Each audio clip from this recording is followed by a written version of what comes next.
So just real quick, this is week 15. As you know, we have a shortened week. I highly suggest you guys sign in every day. So yesterday we talked about the review of acids and bases. Today we will start a new topic regarding chemical formulas, and Wednesday we will continue um, the lecture. Grades are up to date. I've just updated grades right now from meaning from Schoology because retakes are probably the only thing that really people have done. I haven't looked at Newsella or anything since Sunday, but I did update them Sunday. I'm going to try to look at them again tomorrow before I go on my break because I do want my break as well, just like you. Um, so yeah. Um, remember, I'm not going to be available from Wednesday tomorrow after 1 p.m. until Monday, November 30th. So if you need to get a hold of me, do it before Wednesday, November 25th. If you want a retake or something, like I said, tomorrow I'm going to do my best to try to grade everything as well. Like look at grades one more time tomorrow, and then I'm done until, until we come back because I need a break. All right. Zoom links are there. Um, and we have element of the week presentations today. So Jocelyn, did you send me yours? Yeah, I did. I shared it with you. Okay. All right. I'm going to look for that. And then after I finish this, Jocelyn's going to present on this week's objectives. We're learning about signals that show a chemical reaction has occurred. We're also going to learn to identify the characteristics of a chemical reaction, the information given by a chemical equation. And then lastly, we're going to learn how to balance chemical equations. The last objective, we're not actually going to focus on until next week. Okay. Nobody from this class is element of the week. Like I said, today, element of the week, and then lecture, and then tomorrow, just lecture. I think tomorrow, like 25, 30-minute classes. So we'll see how far we get with the lecture as well. We should be able to almost close to finish it tomorrow. Okay. Give me 1 second. Let me find Jocelyn's.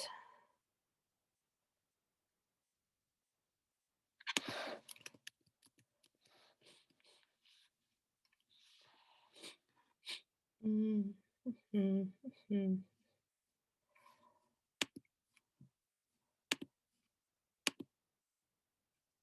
Okay.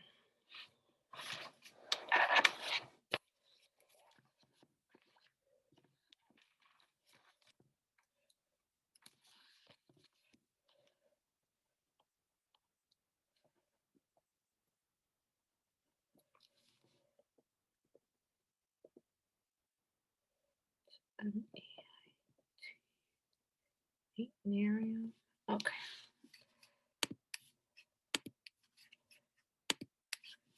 All right, Jocelyn, you can begin. Okay, so the element is magnesium. The element number is 109 and the symbol is MT. It was discovered in 1982. It was discovered by Peter and Gottfried.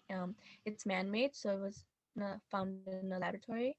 The word origin is it is named after scientist Liz Meitner. The element is radioactive and it is synthetic.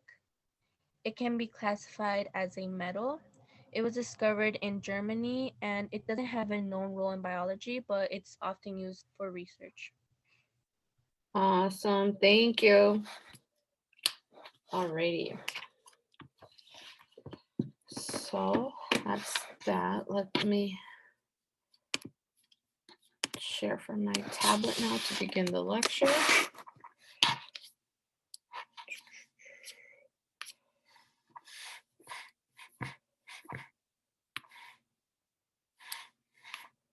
Okay. Alrighty. So basically, we're discussing chemical reactions today. And let's talk about what we're going to basically discuss. First, we're going to talk about how chemical reactions are represented in a chemical. Well, actually, that's the main ideas for this is this these three. We're going to look at how chemical reactions are represented by chemical equations. Then we're going to look at how chemical equations have to be balanced in order to show the same side of atoms, the same number of atoms on the right and then on the left. Now, how come we have to make sure that they are balanced? biggest reason is because you cannot create nor destroy matter. That's the law of conservation of mass. We can't, you know, when something dies, it doesn't like just disappear. Like, we talk about like, maybe the soul, things like that disappear, but the actual organic matter or the body of the person actually kind of decomposes and goes back to normal organic compounds. A lot of it goes up as gases, and that's why it smells really bad.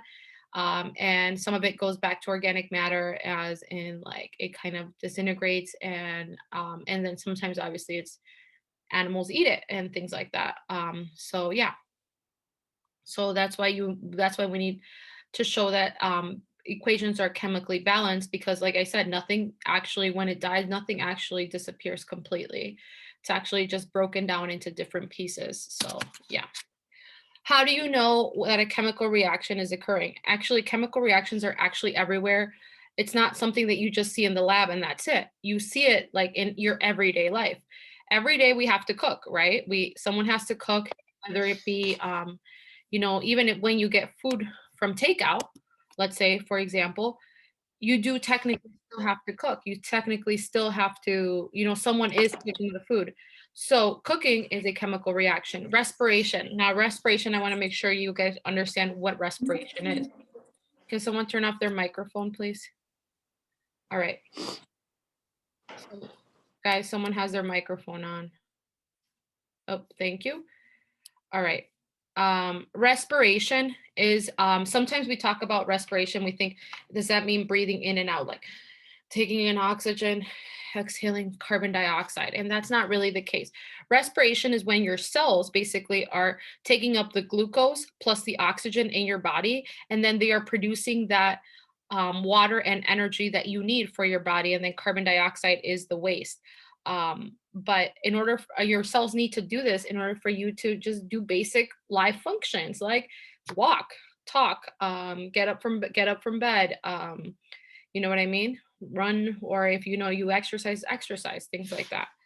Other examples of chemical reactions: hair dye. Anytime you dye your hair, a chemical reaction happens because the cells need to rearrange to give you that color that you want. Auto fuel. Anytime you put gas, diesel, whatever kind of fuel you use, or if you even have an electric car, the energy from your fuel actually powers your car, makes your car go, takes you from point A to point B. Now, how do we know that these reactions are happening? Things like these. Well, there is a couple signs. So sometimes color change happens. So we tend to see color change. We tend to see, like, for rotting, for example, like let's say you're like, you've had a banana in, your pantry for, I don't know, a week now. The banana starts to change colors, and it's due to the fact that it's actually rotting. It's decomposing. Precipitation forms. So sometimes you see some precipitate, meaning kind of some powder at the top, things like that. That's an example of a chemical reactions happening. Sometimes we see gas. Okay, we see bubbles, things like that. Or sometimes things tend to smell bad when they start going, chemical reactions happening.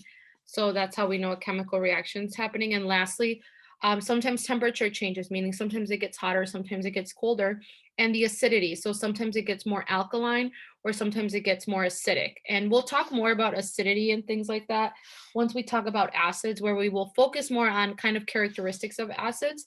All right, we're not discussing that yet, by the way. Now, what does a chemical reaction look like? So basically, in a chemical reaction, I want you to understand, it's not like we're forming new atoms. We're actually just, the atoms that we have, that we started with, are actually just being rearranged, that form new compounds. They form new bonds to give you a product.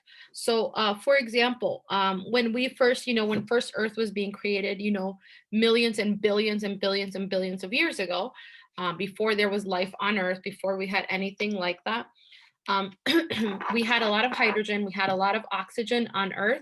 And what had happened is that hydrogen compounds and then the oxygen molecules actually started forming bonds. How did they form that? Obviously, they needed energy. They needed to find each other, and they needed energy. That's why before Earth, before there was any kind of organic compounds, I would say, living here, there was a lot of like lightning storms, energy storms. There was like many just different storms that, no living thing could have survived. So eventually that's how we started forming our oceans, you know what I mean? Our lakes, our rivers, things like that. And these water molecules started forming, and eventually, obviously, they became from very, I would say, very unstable and toxic, probably compound molecules, to very, drinkable and livable things that we drink. We need for life, for basic life functions. And as you can see, those compounds at the beginning are different than the compounds at the end. So what kind of reactions exist? So there, we're going to talk about the four basic, I would say. There's many different ones, by the way. These are not the only ones, but we're going to talk about the four most basic types of reactions. The first one is synthesis. A synthesis reaction is when two or more very simple substances combine, and then they form something more complex. For example, like I said before, there was a lot of hydrogen gas out on Earth. There was a lot of oxygen gas on Earth. And what ended up happening is, through lightning storms and stuff, these two molecules found each other and they started forming water. Decomposition, basic thing. Everything, I mean, all organic matter has to die. Eventually all organic matter and all living matter has to die. So eventually, things like, your body, your pet, whatever you have, is going to eventually, unfortunately pass on. And what happens with the body when it starts decomposing is, we are very complex creatures, and then eventually our body just starts decomposing into basic organic and simpler substances. Another type of reaction is single replacement. Single replacement is when one substance replaces another one. So for example, there, in the example, we have zinc and copper there. So we start with zinc and copper sulfate. CuSO4 is copper sulfate. And zinc and copper kind of switch places, where now zinc, in the product side, zinc is with sulfate and copper is by itself. And we actually do this lab. If we were in person, it's actually a really, really, really cool lab. It's like, it looks amazing.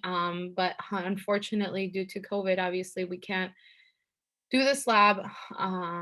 Let's say, for example, we were able to live in a very tropical or nice school environment where we could be outside, and we could probably still teach chemistry on outside by social distancing and stuff, but obviously we can't. We live in Chicago, and it is very cold, and it is raining and snowing this morning, so not fun. And then last but not least, we have a double replacement reaction. And in this case, the silver nitrate plus sodium chloride, that's what this is. So AgNO3 is silver nitrate. This is sodium chloride. They kind of switch places. So the silver combines with the chloride now, and then the sodium combines with the nitrate, it's nitrate now. All right. So then that's when the double replacement happens. All right. Now, this first half, so this is basically slides 1 through 13. There might be like maybe a short assignment on this. I don't really want to put this on a quiz because this is more facts and things like that. So I might give you maybe like a short maybe a short assignment on this to show that you understand what I'm talking about here. Maybe like a 3 question assignment on like Google Classrooms or something.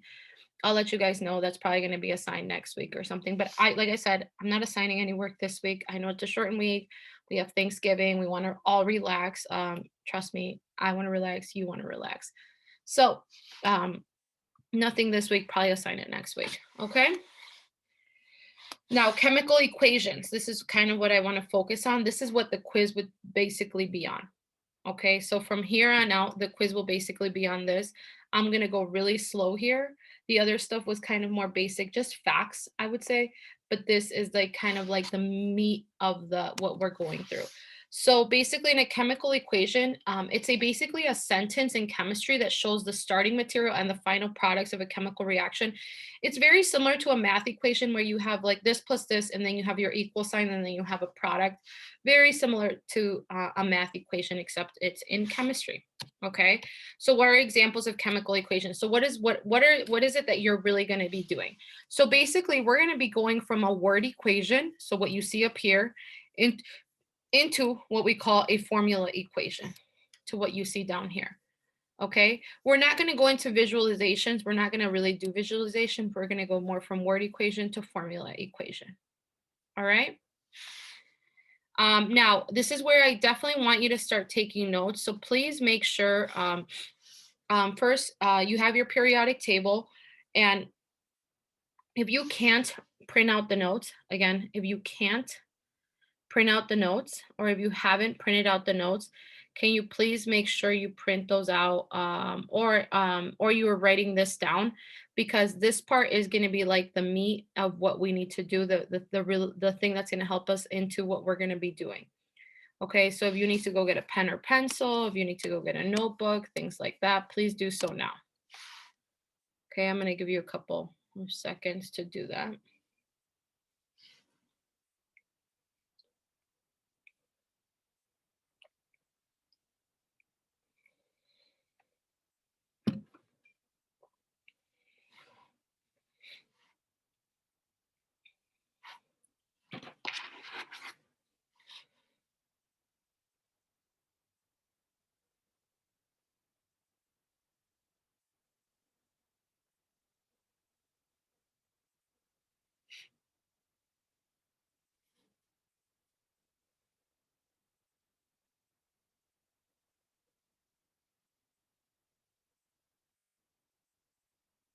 Okay. So, what are the parts of a chemical equation? Well, first let's talk about everything that's before the arrow. As you can see, this refers to everything before this arrow right here. These are known as your reactants. So what are known as reactants? So these are the starting materials. This is what you start with in a reaction, and each compound, what I want you to notice, is separated by a plus sign. So the sodium chloride is separated by a plus sign. The silver nitrate is separated by a plus sign. Again, these are known as your reactants.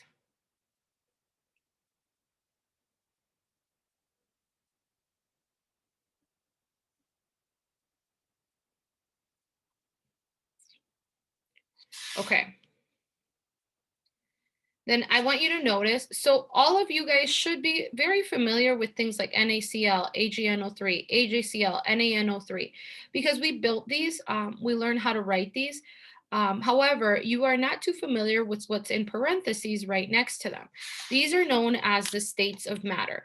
There is 4 states of matter. Again, 4 states of matter. They are known as solid, liquid, gas, and then aqueous. Aqueous, you guys are all familiar with solid, liquid, gas. I mean, I think that's kind of, those are all kind of common ones that you've heard in science before. Aqueous might be a different one. Aqueous just means dissolved in water. It means that this NaCl is in living and dissolved in water.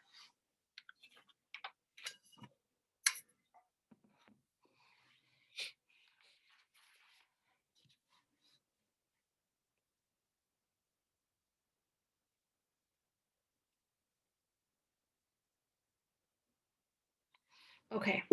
Oop. What does the arrow represent? Arrow is normally, so in a written chemical equation, again, this is in a written chemical equation, you will see sometimes it reads yields, produces, forms, and makes. That means that there is an arrow. Arrow separates the reactants from the products. Okay, so again, it's yields, produces, forms, or makes. Anytime we see that, that means that we are reaching what we call our products. We're going to start writing our products, but before we do that, we do have to write our arrow.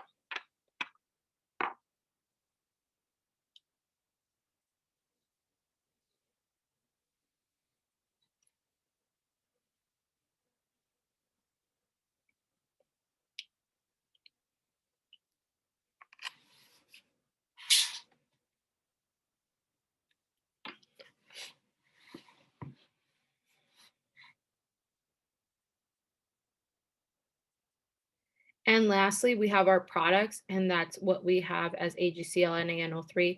Those are formed in the reaction. Those are kind of what we end up with when we finish reactants. Sorry, when we finish doing our reactants, and when we finish combining our reactants.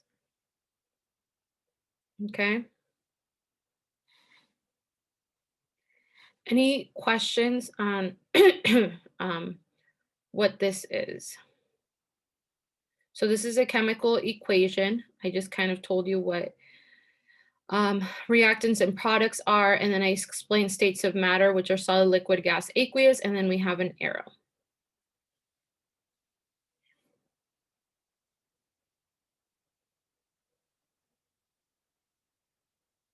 And then just a quick thing for the plus sign. Just an FYI, this is the reason why I went over, I had a review Friday and I had a review yesterday, is because you need to know how to write a chemical formula first. So you need to be good at writing those. You need to be, understand how, not good, but understand how to write them. Okay, because you will not be able to complete this topic without being able to understand how to write a chemical formula. So sometimes you see the words in the chemical formula, in the chemical equation in word form, you will see the words and, you will see the words is mixed with, you will see the words reacts with. Those are all indications that we have to add a plus sign. Again, those are all indications that we have to add a plus sign.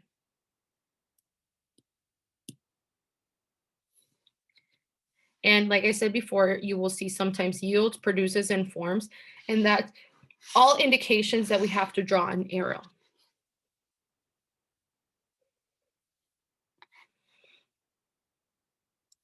And like I said before, don't worry about balancing. We are not going to be worried about balancing it. We're just going to be worried about writing it from the word form to the formula form.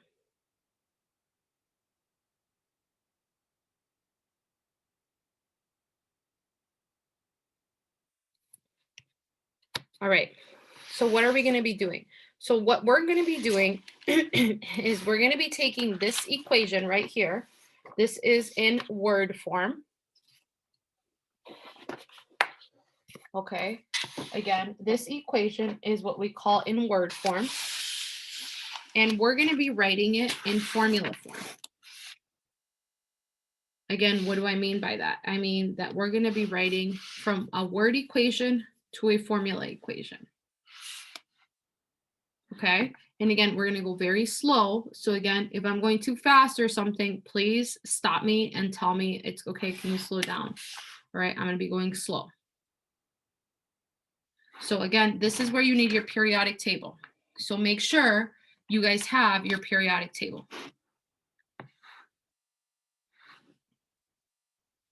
So let's start first with aluminum metal. Aluminum metal.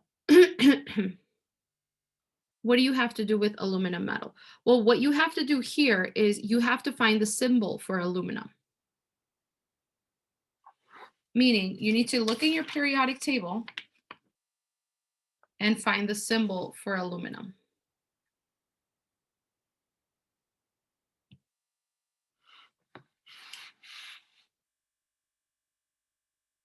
AL. Al. Yep. We have Al. Now, what does this mean? Metal.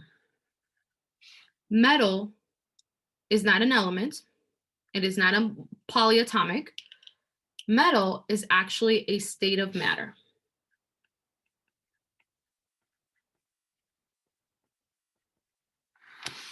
Now you might say, well, didn't you say that there was only like solid, liquid, gas and aqueous? I did say there's only solid, liquid, gas, or aqueous. Aqueous meaning dissolves in water.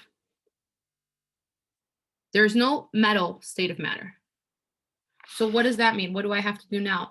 Well, I have to think. Metal. Which state of matter does it best relate to? Does it relate to is a metal similar to a solid? Is a metal similar to a liquid? Is a metal similar to a gas? Or is a metal similar to aqueous? What do you guys think?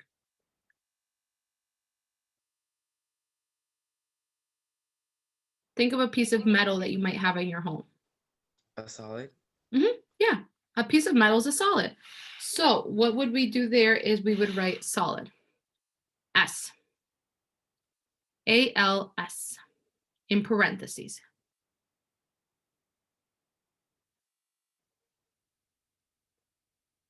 and then we keep going. Is reacted with. What does this mean? Well, we can go back to this. That means we're either going to write a plus or we're going to write an arrow. The word is reacted with. What do you think we would write?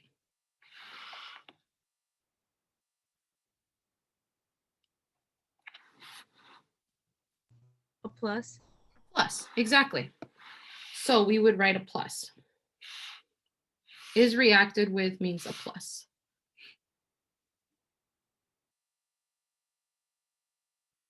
And we keep going. Aqueous hydrochloric acid.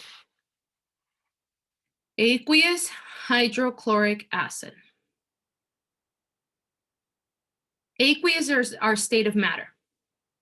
However, just an FYI, as you can see, every state of matter is always after the compound.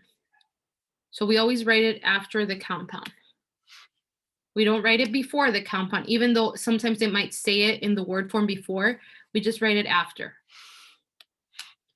So aqueous, we know what it is. So now we have to look at hydrochloric acid. We just did acid reviews, if you remember. We just went over acids. So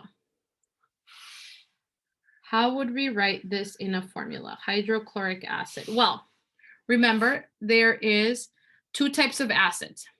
Acids with hydro and acids without hydro.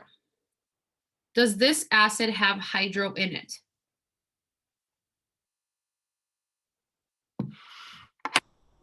Yes. Yes, we see hydro. It says hydrochloric right there. So what are the rules for those? Let me remind you.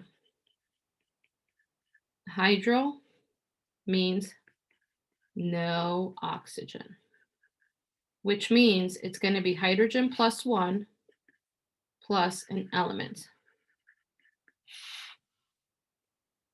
What element would that be? Well, if we know we have hydrogen plus 1, the other part of that would be an element that has the word chlor.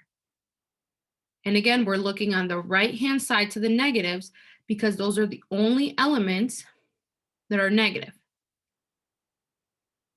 What element begins with the word chlor?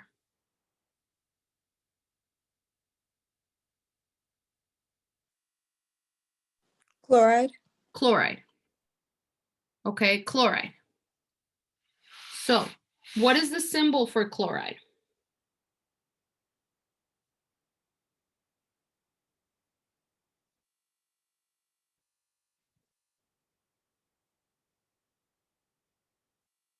Anybody? Symbol for chloride.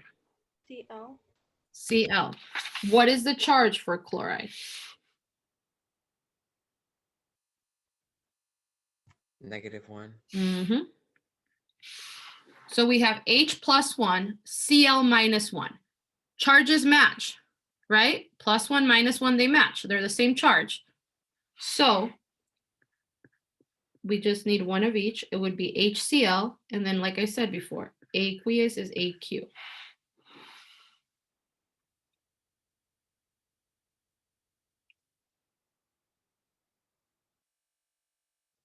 All right, now we have to form. Again, we go back, we go back to this. Would we write another plus or would we write an arrow? What do you guys think?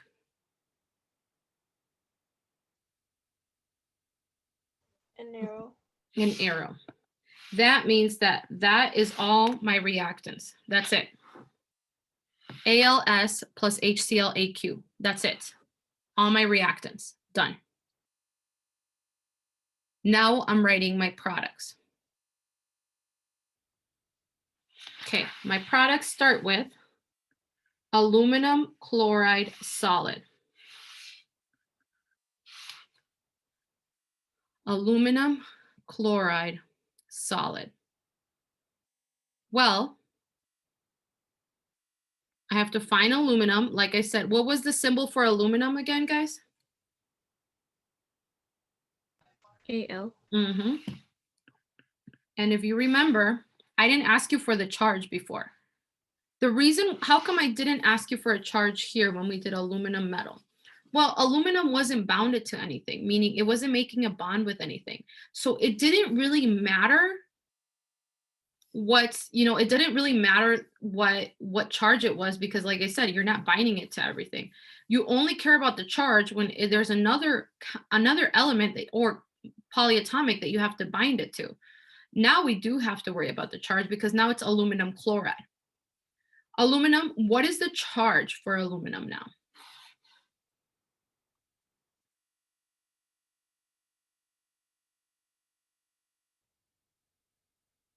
+3. +3.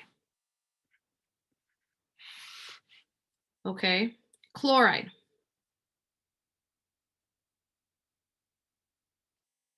What is the symbol for chloride?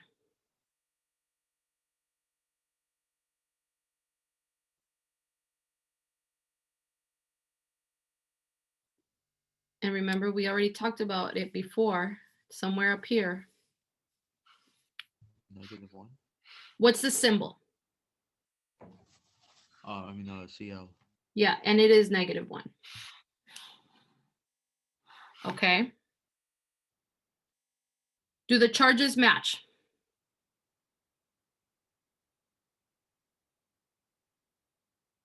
No. No. So what do we have to do? Switch them out. Switch them. So this would be Al1, we just need 1, but we do need 3 Cls. And again, let's look at the state of matter. State of matter says solid, so we write an S.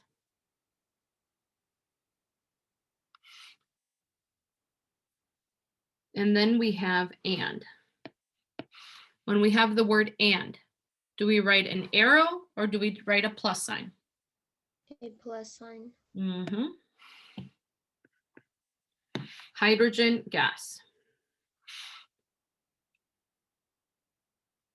And again, hydrogen is by itself here, so we just really need its symbol. What is the symbol for hydrogen?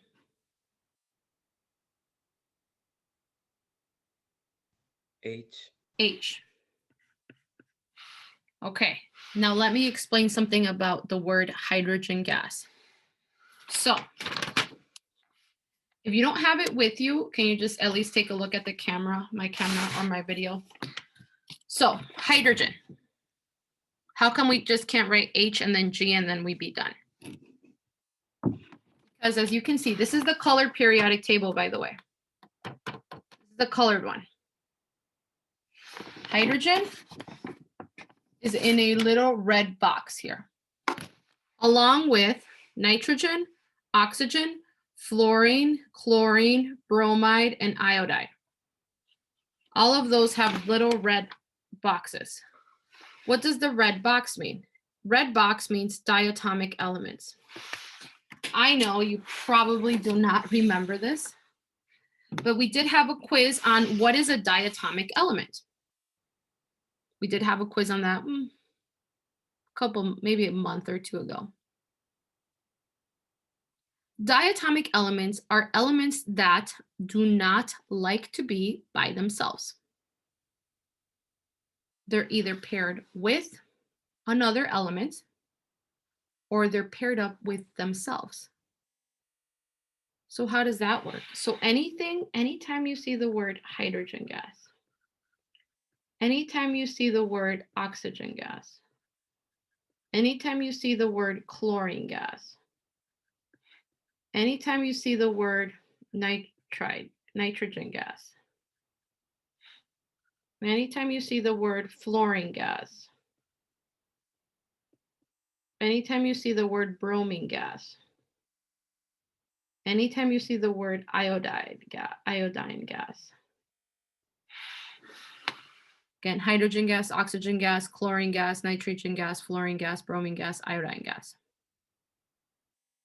That means that it's always either going to be H2, O2, Cl2. Well, I don't want to write it here. Cl2, so you don't get mixed up.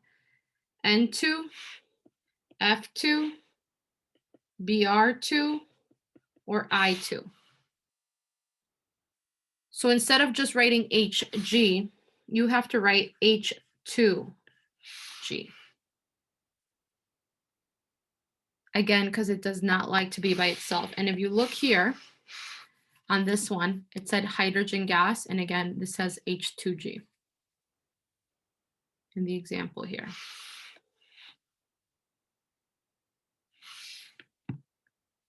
Like I said before, these are known as your diatomic elements.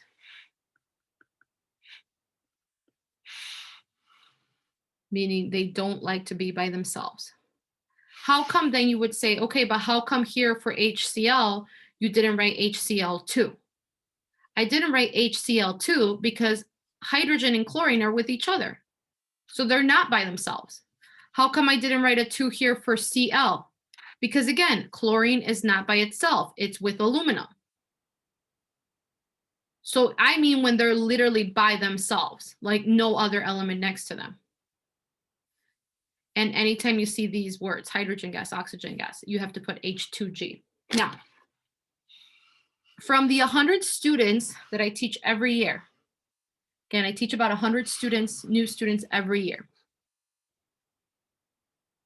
Only about 15, so 1/5 of them remember this. The rest always get this part wrong. They never remember diatomic elements. Again, from the 100 students I normally teach every year, 15 remember this.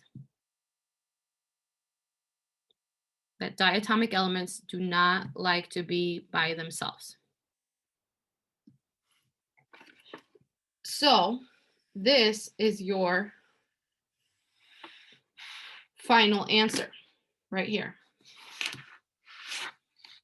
This is the complete final answer.